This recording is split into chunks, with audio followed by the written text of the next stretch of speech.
बच्चों, स्वागत है आपका आपके अपने YouTube चैनल आर्या कोचिंग में। जैसा कि आप जानते हैं, आप यहां पर पढ़ते हैं इंटरमीडिएट की फिजिक्स की क्लासेस बहुत ही सरल और यूनिक तरीके से। तो आज मैं आपके लिए चैप्टर नंबर 2 का बहुत ही इंपॉर्टेंट टॉपिक लेकर के आया हूं, जो कि है संधारित्र की प्लेटों के बीच ऊर्जा घनत्व का सूत्र। भैया, ऊर्जा घनत्व क्या होता है हम ये समझेंगे, ऊर्जा घनत्व का डेरिवेशन हम कैसे करते हैं हम ये समझेंगे, सारे इसके कॉन्सेप्ट समझने वाले हैं, पूरा फील करके पढ़ने वाले हैं। क्योंकि आप जानते हैं कि आपको यही एक ऐसा चैनल मिला होगा पूरे YouTube पर हिंदी मीडियम के लिए जो आपको कॉन्सेप्ट क्लियर करके पढ़ाता है। और याद रखना, जब आप किसी भी टॉपिक का कॉन्सेप्ट क्लियर करते हैं तो वो टॉपिक आपको हमेशा के लिए याद हो जाता है। इसलिए मेरा कहना हमेशा ये होता है कि हर एक टॉपिक का आप कॉन्सेप्ट क्लियर करिए और आप कभी भी उस टॉपिक को भूल नहीं पाएंगे, ये मेरा वादा है। आज मैं आपको इस डेरिवेशन का कॉन्सेप्ट क्लियर करूंगा और इस डेरिवेशन को अच्छी तरीके से सिखाने वाला हूं, क्योंकि आज आप इस डेरिवेशन को बहुत अच्छी तरीके से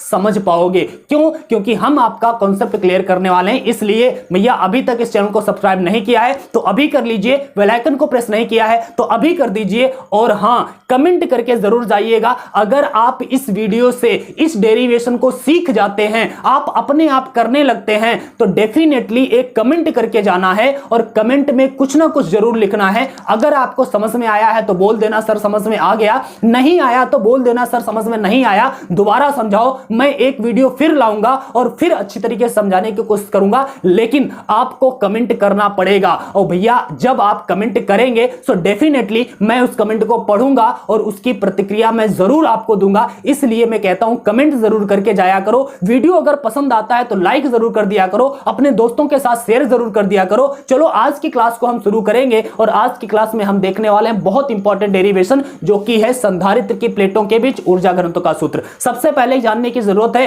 कि भाई ऊर्जा घनत्व क्या होता है, और उसके बाद इसके डेरिवेशन को देखेंगे। हमने बताया है कि डेरिवेशन को करने से पहले, उससे पहले आपको क्या क्या चीजें पता होनी चाहिए, उनकी हम पहले चर्चा करते हैं और बाद में डेरिवेशन को करते हैं। एक बात याद रखना, डेरिवेशन को करने में, हमें समझाने में थोड़ा समय लग सकता है, लेकिन जब आप एक बार समझ जाएंगे तो आप उसे 2 मिनट में भी कर सकते हैं। इसलिए मैं कहता हूं कि वीडियो को धैर्य से देख लिया करो, क्योंकि आपको कॉन्सेप्ट क्लियर करना है। यहां पर रट्टाफिकेशन नहीं चलता, यहां पर समझना होता है। और जब आप समझते हैं तो आप क्या करते हैं, बहुत सारी चीजें अपने आप करने लगते हैं। तो भाई, शुरू करते हैं आज की क्लास को। और आज की क्लास में संधारित्र की प्लेटों के बीच ऊर्जा घनत्व का सूत्र तो करना ही है। तो सबसे पहले जानते हैं कि आखिर ऊर्जा घनत्व हम कहते किसे हैं।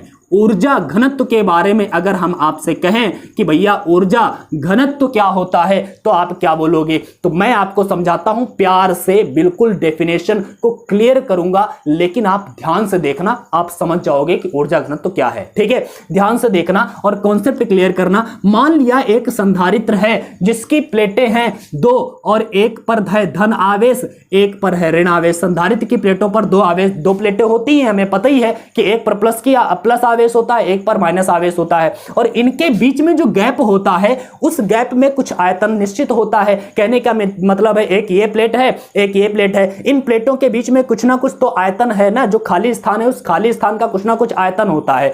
उस आयतन में ऊर्जा संचित होती है, संधारित्र में संचित ऊर्जा होती है। और मैं क्या बोल रहा हूं यार, मुझे ही नहीं पता है। संचित ऊर्जा का जो फॉर्मूला होता है वो आपको ऑलरेडी पता होगा, मैंने पिछले वाली क्लास में आपको पढ़ाया था। U = 12 CV² होता है ना, U = 12 CV² आपको पता होगा। तो ये प्लेटों के बीच में जो ऊर्जा संचित होती है, मान लिया कि मैंने कह दिया कि प्लेटों के बीच में जो भी आयतन है, उस आयतन में 30 जूल की ऊर्जा संचित होती है। हमने कह दिया कितना आयतन है प्लेटों के बीच, तो हमने कह दिया 10 मीटर क्यूब का आयतन है और 30 जूल ऊर्जा संचित होती है। मैंने एग्जांपल ले लिया कि 2 प्लेटों के बीच 10 मीटर क्यूब का आयतन है और 30 जूल ऊर्जा संचित होती है। आप बताइए ऊर्जा घनत्व कितना है? तो ऊर्जा घनत्व का मतलब क्या है, जरा फील करना, आप यहीं पर फील करना। भैया, 10 मीटर क्यूब आयतन के भीतर 30 जूल ऊर्जा है। तो अगर मैं आपसे पूछूं कि 1 मीटर क्यूब आयतन में कितनी ऊर्जा संचित होगी, तो आप क्या जवाब दोगे? मैंने प्रश्न क्या किया, ध्यान से सुनना। मैंने कहा कि 10 मीटर क्यूब आयतन में ऊर्जा कितनी संचित हो पाती है? 30 जूल। ओके, तो 1 मीटर क्यूब आयतन में कितनी ऊर्जा संचित होगी? तो आपका उत्तर होगा 3 जूल। कैसे निकाला आपने 3 जूल? आपने क्या किया कि भैया ये 30 जूल को भाग कर दिया 10 मीटर क्यूब से और आपको पता चल गया 3 जूल प्रति मीटर क्यूब में ऊर्जा आएगी। अर्थात ये जो प्रति मीटर क्यूब में ऊर्जा आती है उसी को हम कहते हैं ऊर्जा घनत्व। मतलब एकांक आयतन में या 1 मीटर क्यूब में जो जितनी ऊर्जा संचित होती है उसी को हम क्या कहते हैं? ऊर्जा घनत्व कहते हैं। जरा ध्यान से दोबारा सुन लेना, कॉन्सेप्ट क्लियर है तो फोकस करके हमारी इस बात को सुनना, आप समझ जाओगे। अब की बार ध्यान से जरूर सुन लेना। सुनिए, मैंने कहा है कि आपके पास आयतन है कितना? आपके पास आयतन को मैं कैपिटल वी से लिख रहा हूं और वी बराबर कितना है? 10 मीटर क्यूब। ठीक है, आयतन आपके पास है 10 मीटर क्यूब और यहां पर ऊर्जा कितनी है? टोटल ऊर्जा को मैं यू से लिख रहा हूं, तो यू आपका कितना है? 30 जूल। Okay, 30 joule. मैं भाई गर्मी तो भयंकर है ना, इसलिए ओके, तो आयतन को मैंने 10 मीटर क्यूब लिखा है, ऊर्जा को मैंने क्या लिखा है? 30 जूल लिखा है। ओके, अगर है आपके पास तो ये 30 जूल ऊर्जा संचित ऊर्जा है इन प्लेटों के बीच में। मैं क्या आपको बताना चाह रहा हूं कि 1 मीटर क्यूब में कितनी ऊर्जा आएगी? ये 30 जूल ऊर्जा 10 मीटर क्यूब के भीतर समाहित है। मैं पूछ रहा हूं 1 मीटर क्यूब के भीतर। 1 मीटर क्यूब मतलब एकांक आयतन की हम बात करना चाहते हैं। 10 मीटर क्यूब के आयतन की बात नहीं कर रहे, हम एकांक आयतन की बात कर रहे हैं कि एकांक आयतन में कितनी ऊर्जा संचित होगी। तो आप बोलोगे 3। तो जो एकांक आयतन में ऊर्जा संचित हो रही है उसी को हम क्या बोल रहे हैं? ऊर्जा घनत्व कह रहे हैं। तो हम कह सकते हैं परिभाषा के रूप में, अगर आप लिखना चाहते हो तो भैया लिख लेना, ऊर्जा घनत्व क्या है? संधारित्र की प्लेटों के बीच एकांक आयतन में संचित ऊर्जा को ऊर्जा घनत्व कहते हैं। क्या कहते हैं भाई? ऊर्जा घनत्व कहते हैं। और इसे हम व्यक्त किससे करने वाले हैं? तो याद रखना, हम इसे व्यक्त करने वाले हैं यूई से, स्मॉल यूई से व्यक्त करेंगे ऊर्जा घनत्व। यूई कैसे हम निकालेंगे? हम आयतन को ऊर्जा को हम भाग कर देंगे आयतन से। ऊर्जा को जब हम आयतन से भाग करते हैं तो क्या निकल के आता है? हमारी ऊर्जा घनत्व निकल के आती है। ऊर्जा को आयतन से भाग करते हैं तो क्या निकल के आता है? ऊर्जा घनत्व। ये बेसिक फंडा आप यहां पर याद रखना और उसके बाद में हम ऊर्जा घनत्व का सूत्र देखेंगे। भाई चलो, अब तो ये कॉन्सेप्ट क्लियर हो गया कि ऊर्जा घनत्व होता क्या है, कि एकांक आयतन में जितनी ऊर्जा संचित होगी उसे हम ऊर्जा घनत्व कहेंगे। डेफिनेटली ये आपको पता हो गया। भैया सूत्र क्या है उसका? U E = U/V। यहां पर V है आयतन, भैया वोल्टेज नहीं है, ये V आयतन है। चलो मैं स्मॉल v बना देता हूं। स्मॉल v मतलब हो गया कि आयतन, कैपिटल V हम वोल्टेज समझेंगे तो हमने स्मॉल v बना दिया। स्मॉल v मतलब है यहां पर आयतन। तो ऊर्जा बटे आयतन क्या होगा? ऊर्जा घनत्व होगा। ओके, अब हम इसका डेरिवेशन करने वाले हैं, लेकिन डेरिवेशन से पहले 3 चीजें आपको पता होनी चाहिए। कौन कौन से फार्मूले, वो मैं आपको बता देता हूं। सबसे पहले ध्यान से देखना, ऊर्जा घनत्व का सूत्र आपको पता ही होना चाहिए। तो मैंने एग्जांपल के लिए लिया था आपको समझाने के लिए, ठीक है। दूसरी चीज आपको पता होना चाहिए कि संधारित्र की प्लेटों के बीच जो धारिता होती है, धारिता का सूत्र क्या होता है? समांतर प्लेट संधारित्र की धारिता। सबसे पहले क्या? समांतर प्लेट संधारित्र की धारिता। भैया समांतर प्लेट संधारित्र की धारिता का सूत्र होता है C = K/A/0/D। ये आपको याद होना चाहिए। समांतर प्लेट संधारित्र की धारिता का सूत्र क्या होता है? C = K/A/0/D। वहां पर K क्या है? परावैद्युतांक है, प्लेटों के बीच में जो रखा होगा। A क्या है? प्लेटों का क्षेत्रफल है। ε0 आपको पता है वायु अथवा निर्वात की विद्युतशीलता है। और D क्या होता है? प्लेटों के बीच की दूरी होती है। ठीक है, आपको यह पता होना चाहिए। एक दूसरी चीज आपको पता होना चाहिए कि प्लेटों के बीच के आयतन को हम कैसे लिखेंगे। तो याद रखना, तीसरी चीज आपको पता होना चाहिए प्लेटों के बीच का आयतन। प्लेटों के बीच का आयतन, भैया आयतन का फार्मूला देखो। प्लेटें अगर आयताकार हैं तो उनके बीच का जो आयतन होगा वो घनाभ के आकार का होगा। और आयतन के लिए सूत्र लगाएंगे लंबाई गुणे चौड़ाई गुणे ऊंचाई। ठीक है। यहां पर लंबाई और चौड़ाई, अगर प्लेट की लंबाई L है, चौड़ाई B है, तो लंबाई गुणे चौड़ाई को हम क्षेत्रफल कहते हैं। तो L और इंटू B की जगह पर हम क्षेत्रफल लिख देंगे A, ठीक है। L इंटू बी, लंबाई गुणा चौड़ाई को हमने क्षेत्रफल लिख दिया, जिसे हम A लिखेंगे। और ऊंचाई की जगह पर दोनों प्लेटों के बीच की दूरी हो जाएगी D। इसका मतलब है कि प्लेटों के बीच का आयतन हम कहे से लिखेंगे A इंटू डी। आयतन भैया, आयतन को हम V से, स्मॉल v से भी लिखते थे। तो आयतन जो होगा, आयतन के लिए सूत्र इस्तेमाल करेंगे A इंटू डी। A क्या है? प्लेटों का क्षेत्रफल, और D क्या है? प्लेटों के बीच की दूरी। तो याद रखना ये तीन चीजें, और साथ ही साथ में एक और चीज याद रखना जो कि है आपके पास संधारित्र में संचित स्थितिज ऊर्जा का सूत्र क्या है। संधारित्र में संचित ऊर्जा का सूत्र क्या होता है भाई? तो संचित ऊर्जा का जो सूत्र है U बराबर हाफ CV²। ये दुनिया को पता होता है, और अगर आपको नहीं पता है इसका मतलब आप फिजिक्स नहीं पढ़ते, ठीक है। तो आपको यह पता ही होगा U is equal to half CV²। आपको आयतन का सूत्र समझ में आ गया होगा। आयतन बराबर A इंटू डी। हम क्यों लिख रहे हैं? क्योंकि A है क्षेत्रफल, D है उनके बीच की दूरी, तो A इंटू डी आयतन की जगह पर लिखेंगे। याद रखना, अभी जरूरत पड़ने वाली है इनकी, इसके डेरिवेशन में। अभी हम पहले की चीजें जान रहे हैं भैया, आप तभी तो फील कर पाओगे ना जब आप पहले से ये सब चीजें जान के रखोगे। तीसरी चीज आपको मैंने बताई, समांतर प्लेट संधारित्र की धारिता का सूत्र क्या है? तो KA epsilon not upon D। ये आपके संधारित्र की धारिता का सूत्र है। और इसके बाद में और आपको क्या पता होना चाहिए? तो यहां पर ऊर्जा घनत्व का सूत्र UE बराबर में U अपॉन V। और साथ ही साथ में एक और सूत्र याद कर लो। और कौन सा सूत्र आपको याद करना है? तो ऑलरेडी मैंने आपको बताया हुआ है, अगर आपको पता होगा कि विभवांतर V बराबर में E इंटू डी होता है। अगर नहीं पता था तो यह अभी याद कर लो। विभवांतर के लिए सूत्र V बराबर E इंटू डी होता है। यहां पर E क्या होता है? वैद्युत क्षेत्र की तीव्रता, और D क्या होता है? प्लेटों के बीच की दूरी। ये 4-5 चीजें आप पता कर लो भैया, ये आपको पता होनी चाहिए थी। ऑलरेडी आप पढ़ चुके होंगे इस चैप्टर को, क्योंकि ये जो टॉपिक है इस चैप्टर का लास्ट टॉपिक है। अगर इस लास्ट टॉपिक को पढ़ रहे हो तो इस चैप्टर के पिछले वाले टॉपिक्स आप सारे पढ़ चुके हैं। इसका मतलब ये है, अगर नहीं पढ़े हैं तो चैनल में जाइए, आपको सारे टॉपिक्स मिल जाएंगे, आप अच्छी तरीके से पढ़ पाओगे। मैंने क्या बताया आपको, क्या क्या पता होना चाहिए इस ऊर्जा घनत्व का सूत्र निकालने से पहले? देखो भाई, यहां पर मैं इसको स्पष्ट लिख देता हूं, ये ऊर्जा घनत्व है, ठीक है।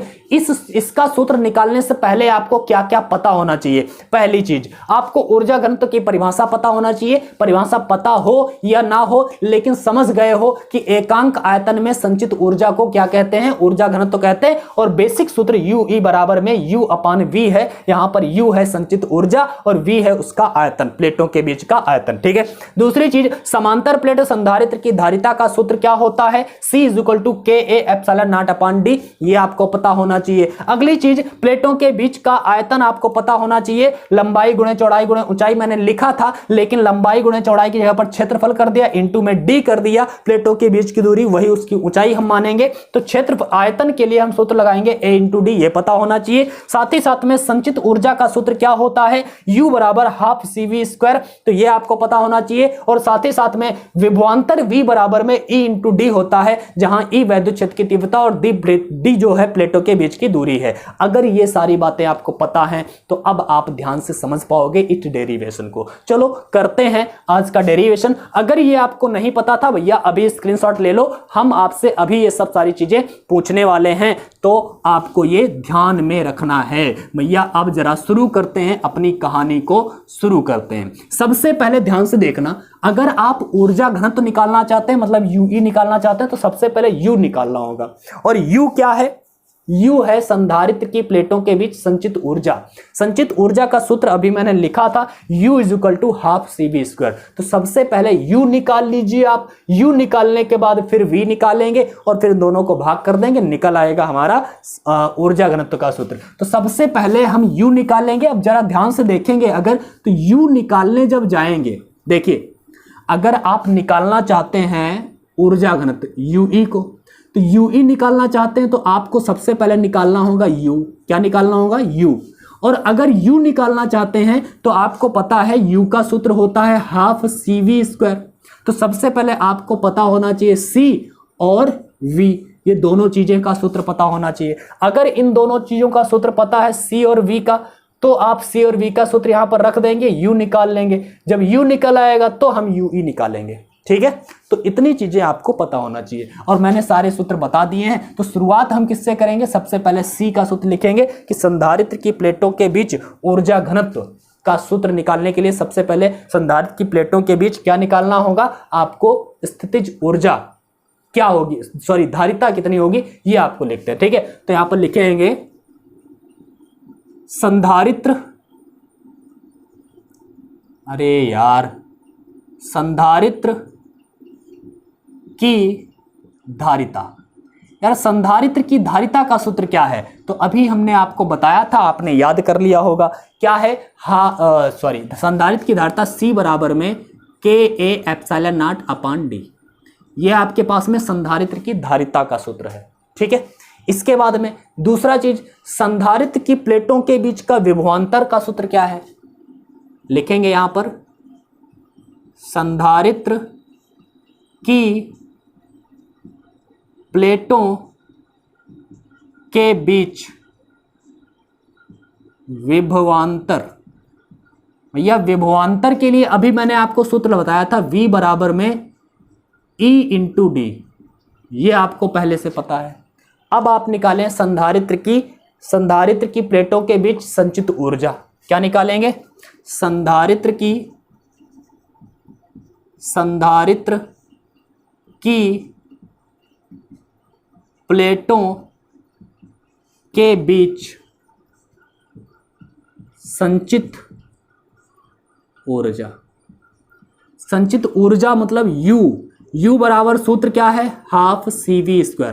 मैंने आपको याद करवाया है अभी। ठीक है, मैंने C पहले से निकाल के रख लिया है। मैंने इसीलिए तो लिखा था यहां पर C, पहले मैंने C लिख लिया, फिर V लिख लिया। C हमें पता था, V पता था, अब यहां पर उठा के रख लेंगे, U निकल आएगी हमारी। तो अब निकालते हैं U बराबर 1/2। C की जगह पर लिखोगे आप Ka(ε0)/d और V की जगह पर आप लिखोगे E/d और E/d लिखोगे, यहां पर V² है तो E² लिखोगे और D² लिखोगे। बात क्लियर है? यहां से एक D कैंसल आउट हो जाएगा, तो U बराबर आपके पास जो बचेगा 1/2 Ka(ε0) और E² और साथ में एक D भी बचेगा। आपके पास में ऊर्जा का सूत्र ये निकल के आया। बात क्लियर है? ऊर्जा का सूत्र यही निकल के आया।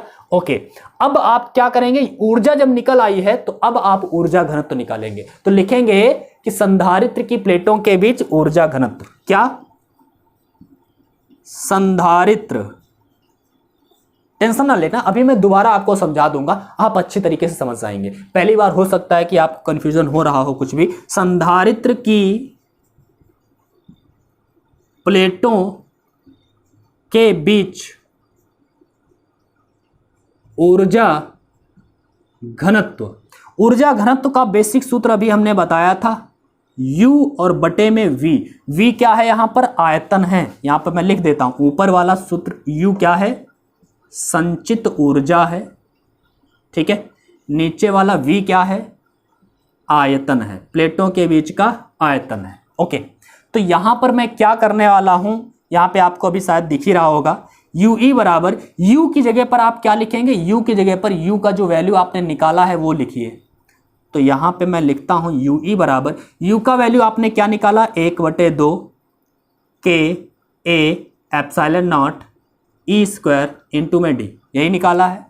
सबके अपान में क्या है? आयतन। और आयतन का अभी मैंने आपको सूत्र बताया था। आयतन के लिए आप जो सूत्र इस्तेमाल करेंगे वो था भैया आपके सामने A इंटू में D, यही बताया था ना। आयतन के लिए क्या लगाएंगे? A into D।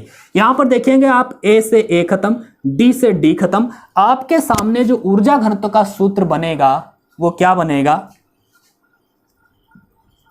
ऊर्जा घनत्व का सूत्र जो बनेगा UE, जिसे हम लिख रहे हैं UE बराबर 1/2 लिखेंगे, 1/2 Ka(ε0) E²। क्या बचा? Ka(ε0) और E²। भैया ये ऊर्जा घनत्व का सूत्र होता है। अगर प्लेटों के बीच वायु या निर्वात हो, अगर प्लेटों के बीच, यहां पर लिख देते हैं, यदि प्लेटों के बीच क्या हो? वायु या निर्वात हो, भैया जब वायु या निर्वात होता है तो K बराबर क्या हो जाता है आपका 1, इसलिए ऊर्जा जो हो जाएगी संचित ऊर्जा UE के यहाँ पर 1 हो जाएगा, तो half epsilon not E square होता है। और सीधा सीधा ये डेरिवेशन आपसे करने को कई बार कह देता है, ठीक है। तो आप इस तरह से संचित ऊर्जा का सूत्र UE बराबर half epsilon not E square आपको ज्ञात करना होगा। ध्यान से देखिए भाई, गर्मी बहुत तेज है और रात में वीडियो शूट करना बड़ा कठिन होता है। एक बात याद रखिए, सबसे पहले आप इसका स्क्रीनशॉट ले लो, मैं आपको दोबारा समझाऊंगा, ठीक है, आप अच्छी तरीके से समझ जाओगे। बस 1 मिनट और, बस 1 मिनट लगेगा आपको, अब समझने में समय नहीं लगना है। जरा ध्यान से देख लेना, ये आपने एक बार स्क्रीनशॉट ले लिया, आप अगर लिखना चाहते हैं तो लिख सकते हैं अपनी कॉपी पर, और मैं आपको दोबारा इस कॉन्सेप्ट को दोबारा समझाने वाला हूं बहुत अच्छी तरीके से, सरलता से और जल्दी से, ठीक है। तो चलो देखते हैं मैंने क्या बताया आपको। जो पैटर्न फॉलो करना है वो क्या है जरा समझिए। सबसे पहले हम एक्चुअली निकालना चाहते हैं UE का सूत्र, और UE के लिए सबसे पहले आपको निकालना है क्या, U संचित ऊर्जा, और संचित ऊर्जा के लिए आपको निकालना है क्या, C, और C के साथ साथ V, ये दोनों चीजें निकालना है, ठीक है। तो शुरुआत हम यहां से करेंगे कि सबसे पहले आप संधारित्र की धारिता निकालेंगे और प्लेटों के बीच का विभवांतर निकालेंगे। जब ये दोनों चीजें निकल आएंगी तो तब हम स्थितिज ऊर्जा या संचित ऊर्जा निकालेंगे, और जब संचित ऊर्जा का सूत्र मिल जाएगा तब हम यहां पर निकालेंगे क्या, ऊर्जा घनत्व। ओके, तो सबसे पहले हमने क्या लिखा था आपके लिए, सबसे पहले हमने यही लिखा था कि संधारित्र की प्लेटों के बीच संधारित्र की धारिता, समांतर प्लेट संधारित्र की धारिता के लिए सूत्र लिखा था C बराबर में Ka epsilon not upon D। सबसे पहले C लिख लिया, उसके बाद में हमने दूसरी लाइन लिखी थी V के लिए, क्या लिखा था, संधारित्र की प्लेटों के बीच विभवांतर, V बराबर में, फॉर्मूला हमने बता दिया था पहले कि V बराबर में क्या होता है, E इंटू D, ठीक है। ये दोनों चीजें पहले लिखी थी, ये समीकरण 1, ये समीकरण 2, यही लिखी थी। इसके बाद में हमने अब निकाला था संचित ऊर्जा का सूत्र, तो हमने संचित ऊर्जा लिखी थी, संधारित्र की प्लेटों के बीच संचित ऊर्जा, और ऊर्जा का सूत्र भी मैंने आपको पहले याद करवाया था, हाफ CV स्क्वायर, यहां से C का मान ये, V का मान ये उठा करके रख लेते हैं, तो 1/2 C की जगह पर Ka epsilon not upon D, और V की जगह पर क्या रखेंगे, E into D, V square है तो E square into D square, एक D खत्म हो जाएगा, कट जाएगा, और आपके पास क्या कटेगा, कुछ नहीं, तो U बराबर 1/2 Ka epsilon not E square, और एक D भी आपका बचेगा, समीकरण 3 आप इसे कह सकते हो। आपने क्या किया, पहले C निकाल के रख लिया, V निकाल के रख लिया, फिर U निकाल के रख लिया, और जैसे ही U पता चला तो अब आप संधारित्र की स्थितिज ऊर्जा निकाल रहे हो, ऊर्जा घनत्व निकाल रहे हो, और ऊर्जा घनत्व के लिए सूत्र हमने बेसिक बताया था आपको, U अपान V, यहाँ पर V आयतन है तो यहाँ पर हमने U की जगह पर क्या लिखा, half 1/2 Ka epsilon not E square into में क्या था, D, ये था हमारा U समीकरण 3 में, और अपान में V आयतन, और आयतन को मैंने पहले ही बताया था A इंटू D लिखना है, तो A से A खत्म, D से D खत्म, UE बराबर में क्या बना, 1/2 Ka epsilon not E square, ये आपका सूत्र बचा। अब अगर प्लेटों के बीच में वायु या निर्वात होगी तो K की जगह पर 1 हो जाएगा, और सूत्र बन जाएगा 1/2, K की जगह पर 1 हो गया तो एप्सिलॉन नॉट E स्क्वायर बचा, और ये आपके पास मेन फार्मूला आ गया है। मेरे ख्याल से अब तो आपको समझ में आ ही गया होगा। अगर अब भी नहीं समझ में आया है तो भैया वीडियो थोड़ा पीछे करो, दोबारा इस क्लास को देख लेना, सही तरह से समझ में आ जाएगा, ये मुझे लगता है, ठीक है। अगर फिर भी नहीं आता है तो कमेंट बॉक्स किस लिए है भैया, कमेंट में लिखिए कि सर नहीं आया है, मैं आपको दोबारा अच्छी तरीके से और अच्छी तरीके से समझाने की कोशिश करूंगा। चलो आज की क्लास में बस इतना ही रखेंगे, लेकिन याद रखना इस चैनल को सब्सक्राइब कर लेना अगर अभी तक नहीं किया है, और एक प्यारा सा कमेंट करके यार जाइएगा, ठीक है। आपके कमेंट से हमें एनर्जी मिलती है, और मैंने कहा कि वही एनर्जी हमारे काम आती है आपके सामने आने में, हम उसी एनर्जी को लेकर के आते हैं और आपको लगातार पढ़ाते रहते हैं। इसलिए प्यारा सा कमेंट करिएगा, वीडियो को लाइक जरूर करिएगा, अपने दोस्तों के साथ शेयर जरूर करिएगा। चलो अगली क्लास में मिलते हैं एक नए इंपॉर्टेंट टॉपिक के साथ में, तब तक के लिए बाय बाय, अपनी पढ़ाई करते रहिए।